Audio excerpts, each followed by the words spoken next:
you will remember for a considerable amount of time, right? Because there were so many back and forths. The superstars are not playing particularly well when it comes to their efficiency on offense. Now, they did other things, but then you have the role players, the stars that step up. If there's one player that you had to give the game ball for on the Nuggets side, who would it be, man?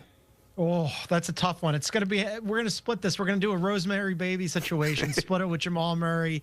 And I think it's Solomon's baby. I got my babies confused. But either way, we're splitting it. It's going to go between Jamal Murray and Aaron Gordon. Jamal Murray was fantastic tonight. 27 points, 8 assists. He played defense. He made some big buckets. But then Aaron Gordon, he's been fantastic this entire playoffs, Chris. I mean, he had a bunch of threes. Don't forget, this is a guy who was a below-average three-point shooter his entire career. This offseason, he goes and he owns a gym. He sleeps in a giant gym that he renovated, and he was working on his shot all season. And now this season, shot a career-high 44%. Went from a below-average three-point shooter to a really good one. He hit that massive three at the end of the fourth to send it to overtime. So those two guys really bailed out not only the Nuggets, but especially Nikola Jokic. If you're Oklahoma City, you look at what Jokic did tonight, where he shot 8 for 25 from the floor, 0 for 10 from 3, and then they had 16 turnovers as a team, Chris.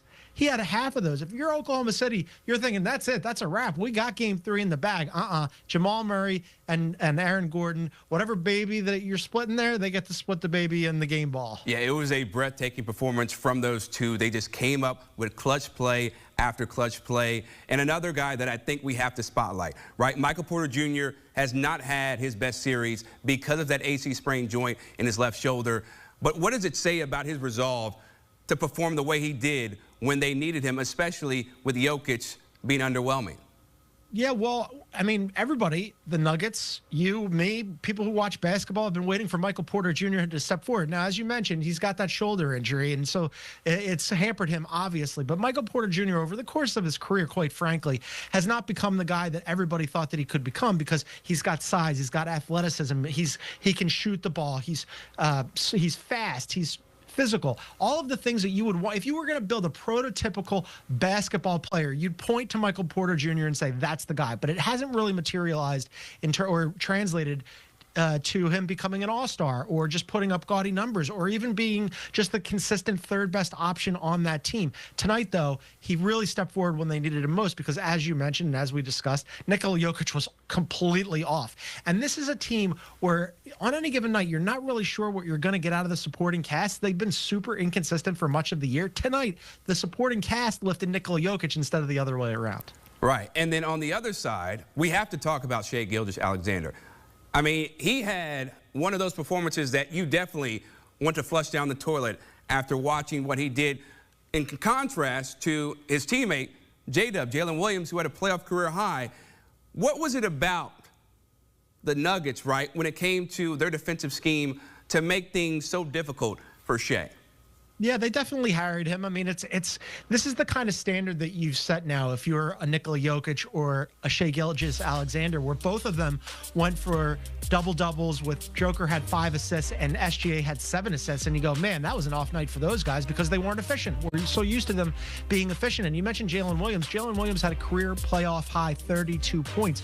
They needed scoring tonight on a night where none of them outside of Jalen Williams shot the ball well. Oklahoma City sub 40% from the floor, just 9 of 35 from deep. That's 26%. They also just shot 68% from the line. And SGA, he was the biggest problem shooting the ball, 7 of 22 from the floor. So, yeah, on a night where you got Jalen Williams to play well, when Chet Holmgren had another good game after that game 1 where he missed those 2 free throws, he played well again. You needed SGA to play like an MVP, and he didn't. He missed a lot of big shots. And when it goes to overtime and you lose a close game, you know, we've seen Oklahoma City win these really comfortable games, these blowout games, but now all of a sudden it's the Nuggets who are winning these close games, these games where you need a big play when you go to overtime. That's resilience, that's poise, that's playoff experience, and so far Oklahoma City hasn't shown that. Right, and that's the reason why, you know, the Nuggets have won a championship, because they have been in these positions. Now, when it comes to the last play right in overtime, or last play in fourth quarter, excuse me, Shai looked like he was forcing it. You know, he's looking for the foul. In that situation, I know he is your guy. He is an MVP favorite for a reason. But do you feel like they should have gone with Jalen Williams in that situation? Yeah, it's a tough call, right? I mean, if you're SGA, you're so good at getting to the line, and when you get there, you're automatic. So I don't mind that, although tonight was an aberration. But yeah, I mean, I probably would have ridden with the hot hand. Same with the Nuggets, who went to Joker at the end of regulation, and he got a relatively clean look. He got a shot off, but he was ice cold tonight. So for both teams to go to their MVP candidates, I get it. Those are your guys. They're the reason why you got here. You dance with the one that brung you, right? But Jalen Williams for Denver, or for Oklahoma City, was so fantastic tonight that I probably would have gone with the hot hand. And also, conversely, with the Nuggets, I'm not sure that I would have gone to Joker. I probably would have gone with Jamal Murray or Aaron Gordon in that situation. Yeah, I was going to say, I was like, you're going to Joker here? I mean, I know he's won so many MVPs, but I would have definitely given it to Aaron Gordon. But again, they get the W, so it doesn't matter. Now, moving forward, John, for Game 4, what do the Thunder have to do to tie the series up and avoid going down 3-1 in your opinion? All right, well, number one, they've done a pretty good job these last 2 games of harassing Nikola Jokic, right? Again, if you have in Game 2, Nikola Jokic fouled out in the 3rd quarter. And then in Game 3, he had a terrible shooting night, one of the least efficient shooting nights I can remember him ever having, on top of having 8 turnovers. That was because Oklahoma City Thunder did a really good job playing defense on him. They used up a ton of fouls and physicality with Isaiah Hartenstein, the other Jalen Williams, not J-Dub, the one who scored 32 points tonight, but Jay Will, the guy off the bench who played fantastic defense. Sometimes they were throwing Lou Dort at him. Sometimes they had Alex Caruso on him. It just like they're just throwing a bunch of different looks. So I think, one, you want to keep up that physicality and playing as good defense as you could possibly play against Nikola Jokic. I don't anticipate him having a game like this again, although after Game 2, I said the same thing. So these last 2 games, that's encouraging for Oklahoma City. And then beyond that, it's just the obvious. It's SGA has got to be much more efficient. He has to look like the SGA who's probably going to win MVP rather than the SGA who's been a little passive in these playoffs and hasn't really been put to the test. And when he has been, he hasn't been the guy that you think, okay, he's this next face of the NBA. He needs to really step it up for them in this next game. Very quickly, John, does this game change your opinion about what the Nuggets can do against the Thunder?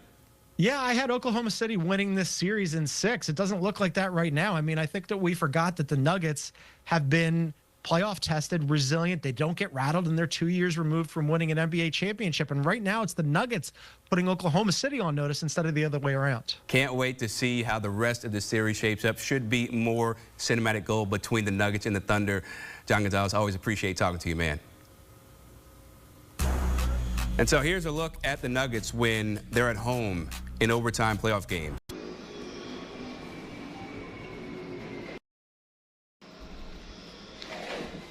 Xin chào tất cả mọi người đã quay trở lại với kênh của mình. Ngày hôm nay mình sẽ tiếp tục hướng dẫn các bạn. Máy này quay trắng thế. Hướng dẫn các bạn làm vòng, và hôm nay của mình sẽ có tiêu đề là vali.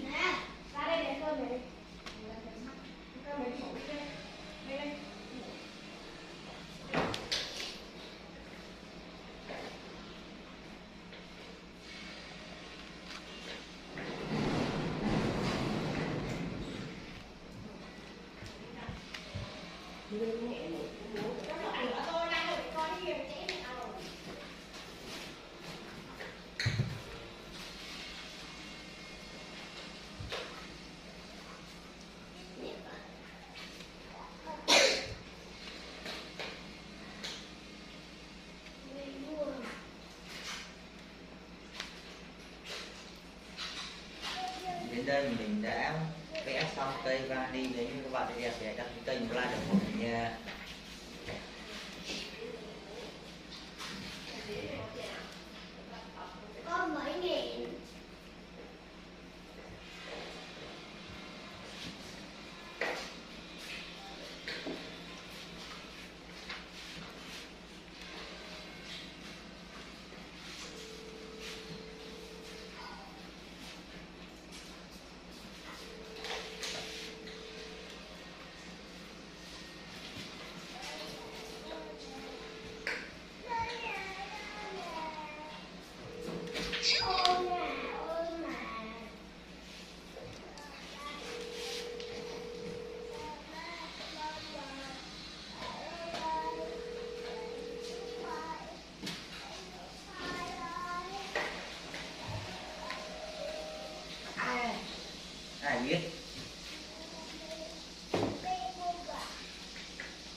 Mọi người ơi, đây màu trắng nhá.